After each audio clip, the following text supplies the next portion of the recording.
Assalamualaikum warahmatullahi wabarakatuh. Berikut adalah hasil presentasi dari kelompok 6 dengan tema kecerdasan buatan. Presentasi ini diajukan untuk memenuhi salah satu tugas mata kuliah Sistem Informasi Manajemen. Sebelumnya, puja dan puji syukur kita panjatkan kepada Tuhan Yang Maha Esa, karena tanpa rahmat, taufik, dan hidayahnya, kami semua tidak dapat menyelesaikan presentasi dalam bentuk video ini, walaupun dalam bentuk dan isi yang sederhana. Oleh karena itu, kritik dan saran dari pendengar yang membangun sangat kami butuhkan untuk menyempurnakan presentasi kami di waktu yang akan datang. Pemateri pertama dilakukan oleh saya. Untuk itu, izin memperkenalkan diri. Nama saya Taufik Hidayat, NIM saya 19 Kita langsung saja ke pokok bahasannya, yaitu tentang kecerdasan buatan. Berbicara tentang kecerdasan buatan, maka akan muncul pertanyaan, seperti apa sih kecerdasan yang dibuat itu? Bukannya terbentuk karena pola pikir seorang yang matang sehingga disebut dengan manusia cerdas?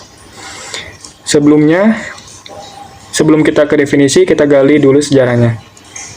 Oke, sejarah kecerdasan buatan. Dimulai sejak musim panas tahun 1956, sekelompok pakar komputer dan peneliti dari disiplin ilmu lain dari berbagai akademi, industri, serta berbagai kalangan berkumpul di Dartmouth College untuk membahas potensi komputer dalam rangka menirukan atau mensimulasi kepandaian manusia.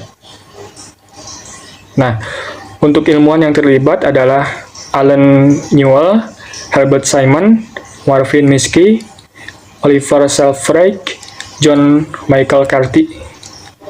Sejak saat itu, para ahli mulai bekerja keras untuk membuat, mendiskusikan, merubah, dan mengembangkan sampai mencapai titik kemajuan yang penuh. Mulai dari laboratorium sampai pada pelaksanaan kerja nyata. Pada mulanya, kecerdasan buatan hanya ada di universitas dan laboratorium penelitian. Dan hanya sedikit sekali jika ada produk praktis yang sudah dikembangkan dan didistribusikan dalam masyarakat.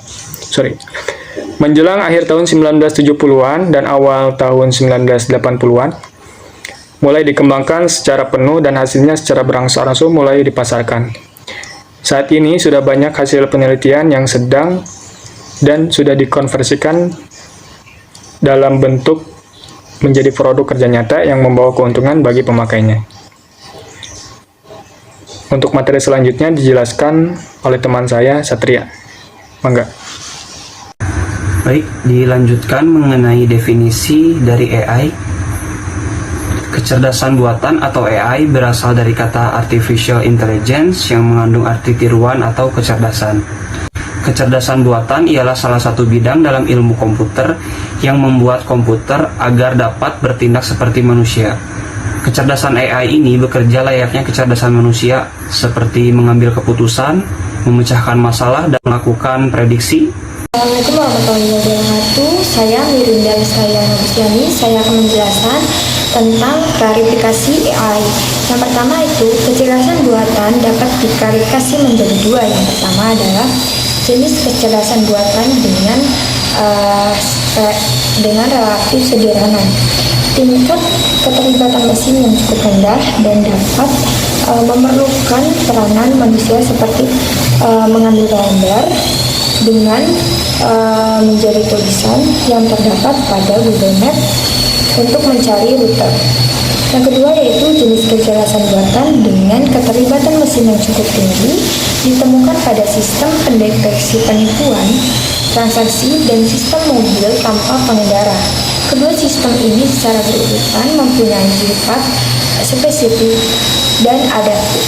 Cukup sekian dari saya. Assalamualaikum warahmatullahi wabarakatuh. Dan di sini saya akan menjelaskan tentang komponen AI. Komponen AI sendiri terdapat dua bagian yang sangat dibutuhkan. Yang pertama ada basis pengetahuan atau knowledge based system. Knowledge based system ini berisikan fakta-fakta, teori, pemikiran, dan hubungan satu dengan yang lainnya. Yang kedua adalah motor inferensi atau inferensi engine system. Inferensi engine system yaitu kemampuan menarik kesimpulan berdasarkan pengalaman. Dinamika perkembangan artificial intelligence di Indonesia memiliki 3 fase. Yang pertama ada fase makro, yang kedua fase meso, yang ketiga ada fase mikro. Nah, di belakang saya sudah ada gambar tentang dinamika sosioteknis perkembangan kecerdasan buatan Indonesia. Nah, dengan gambar ini kita dapat mengidentifikasi apa saja faktor pendukung dan faktor penghambat pada ketiga fase yang mempengaruhi perkembangan artificial intelligence di Indonesia. Nah, yang pertama ada fase makro. Nah, catatan biru ini yaitu faktor pendukung transisi inovasi.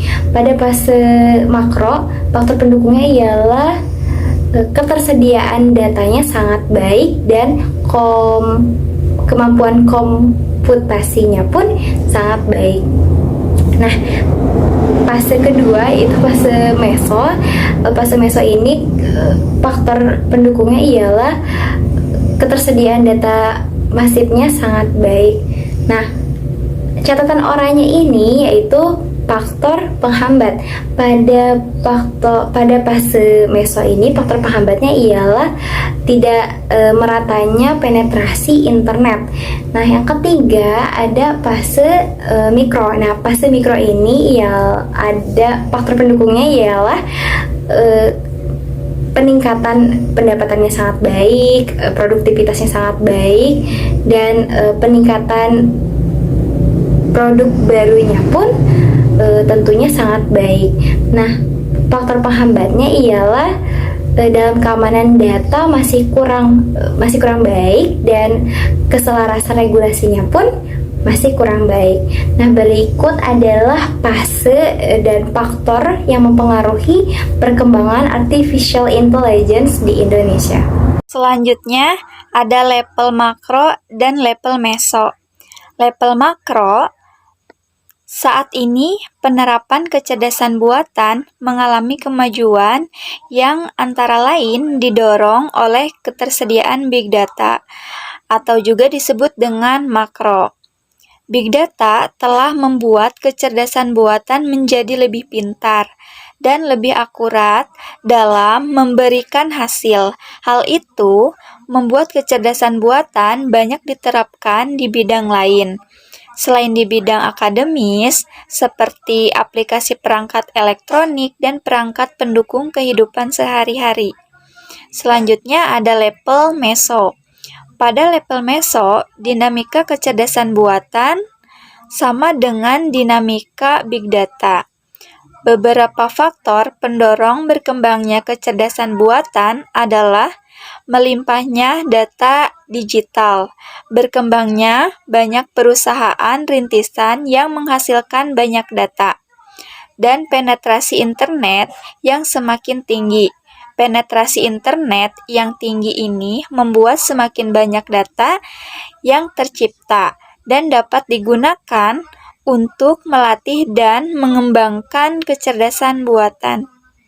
Oke, selanjutnya akan saya lanjutkan untuk level mikro. Level mikro terdapat dua ekspektasi perkembangan kecerdasan buatan di mikro.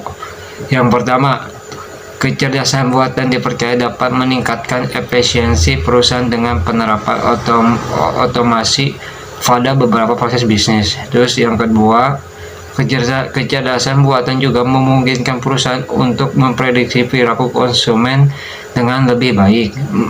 Meskipun demikian, ekspektasi masyarakat umum terhadap kecerdasan buatan masih belum matang. Di satu sisi, kecerdasan buatan akan membawa perubahan lanskap bisnis dan tenaga kerja yang membuat banyak pekerjaan akan berubah atau hilang. Namun, di sisi lain, perubahan lanskap ini juga membuka banyak lapangan pekerjaan baru. Misalnya, kecerdasan buatan membutuhkan posisi data analisis dan konsultan transisi bisnis digital. Untuk memenuhi kebutuhan tenaga kerja baru tersebut, diperlukan adanya peningkatan keahlian sumber daya manusia terutama di bidang data engineering, data science, dan data analisis. Terima kasih kepada rekan-rekan yang telah menjelaskan tentang materi pada presentasi kali ini. Cukup sekian, mohon maaf apabila ada kesalahan. Terima kasih. Wassalamualaikum warahmatullahi wabarakatuh.